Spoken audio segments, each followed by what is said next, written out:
For years, the public has been misled into believing that the FCC's radio frequency RF exposure guidelines are based on sound science.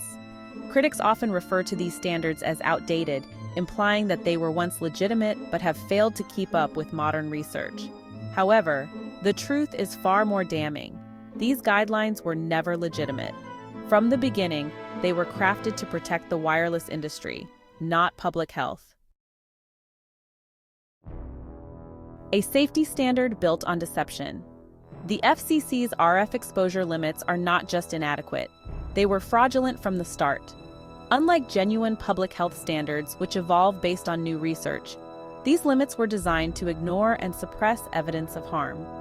The thermal paradigm, the flawed idea that RF radiation only affects biological systems through heating, was never an honest scientific conclusion. It was a convenient lie used to justify lax regulations that enabled the unchecked expansion of wireless technology. Decades of suppressed science. The reality is that numerous studies, many conducted before the FCC guidelines were even established, pointed to significant non-thermal effects of RF radiation. Here's what the industry and regulators ignored. Arthur Guy's Air Force Studies research conducted decades ago already showed biological effects beyond heating, yet the military-industrial complex buried these findings. Dr. Robert Becker's research, a two-time Nobel Peace Prize nominee, Becker documented the effects of electromagnetic fields on biological systems, but his work was dismissed. The CTIA's own $25 million study, the industry's own research confirmed RF radiation's biological effects, yet the results were downplayed or ignored. Dr. Henry Lai's DNA damage studies. After publishing research on RF radiation-induced DNA damage, Lai was targeted by industry-backed campaigns attempting to discredit and fire him. Internal telecom memos referred to him as a threat to their business model. The National Toxicology Program, NTP study.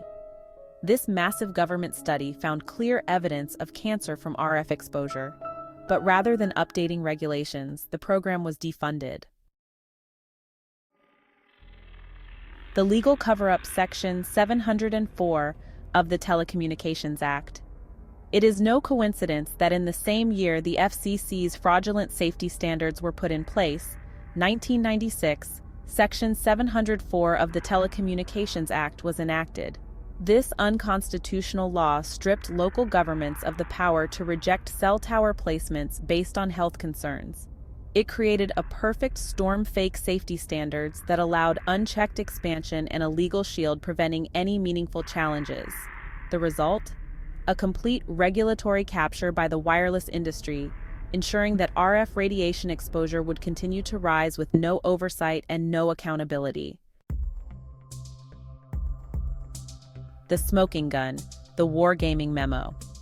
Perhaps the most damning evidence of this deception is the internal telecom industry memo known as the wargaming document. This strategy memo explicitly outlined how to discredit independent scientists, control public perception, and manipulate regulatory agencies to prevent meaningful scrutiny of RF radiation's health risks. This is not a conspiracy theory, it is documented history. Why calling the FCC guidelines outdated is misleading. To call the FCC's guidelines outdated implies that they were once valid but have failed to keep pace with the science. This narrative gives them an undeserved legitimacy. The truth is, they were never based on legitimate safety assessments. They were built on manufactured scientific consensus, not real evidence. They were designed to shield industry from liability, not to protect people. Calling them outdated lets regulators and industry leaders off the hook. The proper terms for these guidelines are fraudulent, scientifically baseless, and industry-manufactured deception. The consequences: a public health disaster. Because of this regulatory fraud, the public has been systematically exposed to RF radiation at levels that independent research suggests are biologically harmful. The consequences are severe rising cancer rates linked to long-term RF exposure, reproductive harm including decreased sperm quality and fertility issues, neurological and cognitive effects including increased rates of ADHD, autism, and other developmental disorders, suppressed immune function, increasing vulnerability to diseases. All of this could have been prevented if our regulatory agencies had operated in the public interest rather than as puppets of the wireless industry. The path forward: exposing the fraud and demanding reform. To correct this injustice, we must enforce Public Law 90-602. This law mandates continuous research into radiation-emitting technologies. The shutdown of the NTP's RF research is a direct violation of this law. Repeal Section 704 of the Telecommunications Act. Local communities must regain the ability to challenge cell tower placements based on health concerns.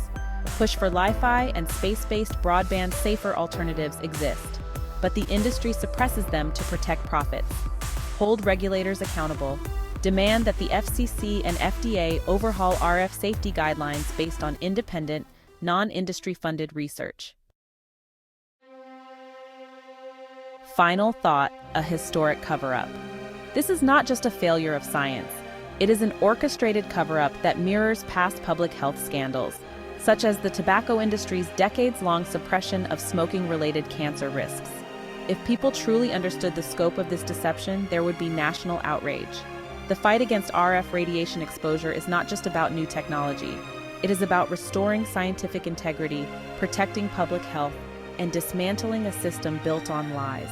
The FCC's RF safety guidelines are not outdated. They are a scientific fraud of historic proportions. The time to expose this is now.